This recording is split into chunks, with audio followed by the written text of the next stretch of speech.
Me, I'm the problem, it's me. Okay, the next one we're going to talk about is flukes. So these include blood flukes and liver flukes.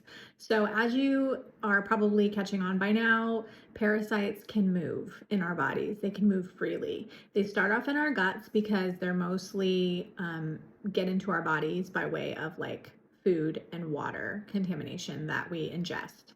So this is very common. Tap water has been found to have some parasites that are very resistant to water treatment. Meat, food, if the animals that we eat, particularly pork, which is why I avoid pork, but animals get parasites, we get parasites, we are mammals. So basically that's how they can be passed. They can be passed through fecal matter, which we can come into contact in lots of ways.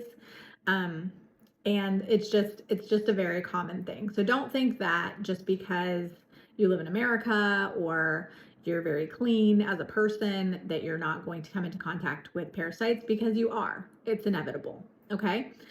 So flukes are pretty nasty. They look a little bit different than other worms and other parasites. A lot of worms are like white and kind of long and thin, or maybe very small, like pinworms. Some parasites are bacteria.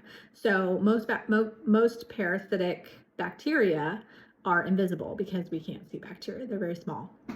So flukes are ones that get pretty big, and they're also dark. Like usually they're black or dark brown. So you can see them pretty clearly, and they just look very different. Liver flukes can cause a lot of issues with your liver. So if you have liver problems or you've had some tests and you get back numbers that are concerning to your doctor, definitely consider that you may have liver flukes or another type of parasite that affects the liver or the blood. So this is very important. Like, think about this stuff, guys. Look at these symptoms. These are not all of the symptoms that they can cause, but there's some of them. And definitely follow along on this journey with me and start considering doing your own parasite cleanse, particularly during the full moon.